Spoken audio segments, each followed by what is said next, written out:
आमची मुलं अभ्यास करत नाहीये, त्यांचा अभ्यासात लक्ष लागत नाहीये, कॉन्सन्ट्रेशन होत नाहीये, मार्क्स कमी येतात, अशा असंख्य प्रश्नांचं ओझं आईवडिलांच्या डोक्यावर असतं. तर वास्तुशास्त्र यामध्ये आपली कशी मदत करू शकतं? तर याच प्रश्नाचं उत्तर आपण आजच्या व्हिडिओमध्ये बघणार आहोत. नमस्कार, मी भाग्यश्री लेंडे, वास्तू कन्सल्टंट आणि भाग्यश्रीज वास्तू टिप्स या चॅनलमध्ये आपल्या सर्वांचं स्वागत आहे.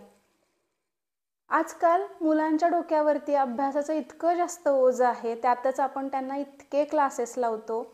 साहजिकच मीही अपवाद नाही आहे या गोष्टीला, कारण प्रत्येक आईला, प्रत्येक वडिलांना असं वाटत असतं की माझा मुलगा किंवा मुलगी रेसमध्ये टिकली पाहिजे, त्यांना सगळ्यांपेक्षा जास्त आलं पाहिजे. तर आपण हे करतोच आणि करणारच आहोत. मग यासाठी काय उपाय करायचे की मुलांचं अभ्यासात लक्ष लागावं, त्यांनी कॉन्सन्ट्रेशन करावं अभ्यासामध्ये, त्यांना मार्क्स चांगले मिळावे? वास्तुशास्त्रामध्ये असे काही पर्याय आहेत का? तर हो, नक्कीच आहेत. तर चला तर आपण सुरुवात करूया. व्हिडिओ शेवटपर्यंत बघा आणि आवडल्यास लाईक, शेअर आणि सबस्क्राईब करा. वास्तुशास्त्रामध्ये 2 दिशा असतात की ज्या मुलांच्या शैक्षणिक प्रगतीसाठी अतिशय महत्त्वाच्या असतात.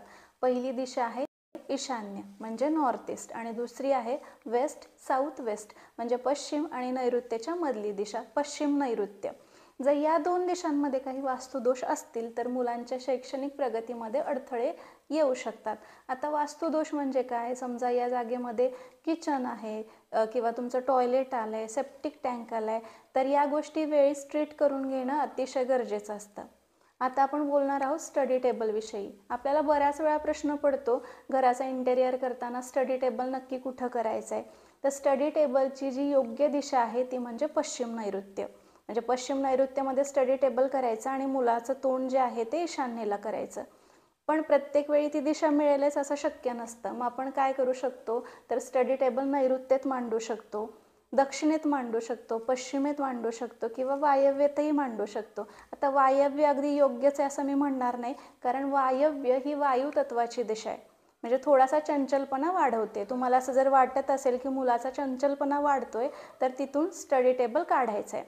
फक्त कोणत्या गोष्टीची काळजी घ्यायची आहे? तर मुलाचा जो चेहरा म्हणजे तोंड आहे ते ईशान्येला, जर तिथं शक्य नसेल तर पूर्वेला किंवा उत्तरेला झालं पाहिजे. त्याच्यानंतर आपण काय करतो? वॉर्डरोबच्या शेजारी एखादी थोडीशी जागा असते, तिथं स्टडी टेबल तयार करतो. मग आपण याचाही विचार करत नाही की तो मुलगा तिथं कम्फर्टेबली बसेल का, त्याचा अभ्यासात मन लागेल का, कारण त्याच्यासमोर अगदी मोठमोठी कपाटं असतात किंवा भिंत असते. तर असं नाही करायचं आहे. मुलाच्या समोर थोडी तरी रिकामी जागा असावी अभ्यास करताना, जेणेकरून त्याला अभ्यास करताना प्रसन्न वाटलं पाहिजे. याबरोबरच वास्तुशास्त्रासोबतच आणखी खूप छान छान आणि छोटे उपाय असतात की जेणेकरून आपण ते वापरून मुलाचा अभ्यासातलं लक्ष केंद्रित करू शकतो. मी माझ्या मागच्या व्हिडिओमध्ये मोरपिसाचे खूप सुंदर उपाय सांगितले आहेत मुलांच्या अभ्यासासाठी.